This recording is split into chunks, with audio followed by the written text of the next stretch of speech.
এই জন্যই বলছিলাম বুদ্ধিমান ওই ব্যক্তি যে মূল্য থাকতে মূল্যায়ন করে।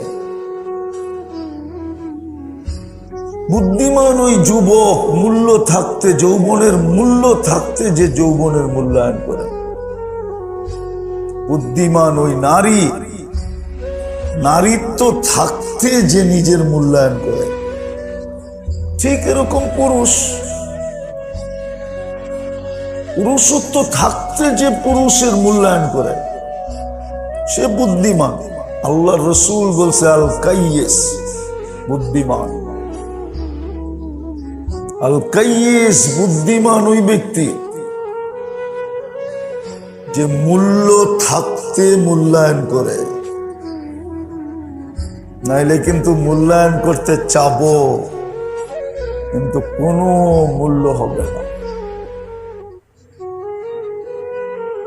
এক বিন্দু মূল্য হবে না,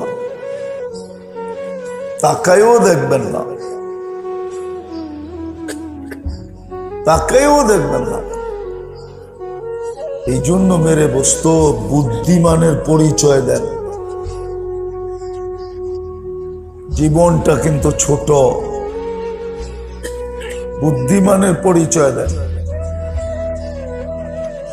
নাইলে ওই কথা সত্য হবে, চোর গেলে বুদ্ধি হয়, ওই বুদ্ধির কোনো দাম নাই। চোর গেলে বাড়ে, ঠিক না? এই বুদ্ধির কোনো দাম আছে নাকি?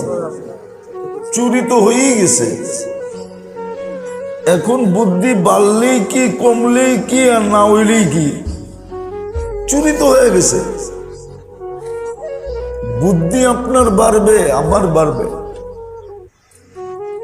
এই জন্য প্রথমেই বলছি বুদ্ধিমান ওই ব্যক্তি মূল্য থাকতে মূল্যায়ন করে। জীবন আছে মূল্যায়ন করেন, দেহ আছে মূল্যায়ন করেন, সচ্ছল আছে তো মূল্যায়ন করেন। এই জন্যই আল্লাহ বলছে এক জায়গায়, আল্লাহ নিজে বলতেছে সচ্ছল যখন ছিল তখন যদি তুমি মূল্যায়ন করে থাকো, আর আমাদের পক্ষ থেকে যদি কোনো রোগ ব্যাধি আসে বা কোনো কারণ হলো যে তুমি আর সচ্ছল না, চলমান না, সুস্থ না, তাইলে তুমি যে সুস্থ অবস্থায় ইবাদত করতে, ওটার কি হবে? আল্লাহ বলে ওটা আমরা লিখতে থাকবো কন্টিনিউ। হ্যাঁ, এই জন্য হাদিসে আছে ইয়াকতুবু আমালাল্লাযী কানা ইয়ামালু ফিস সিহহা।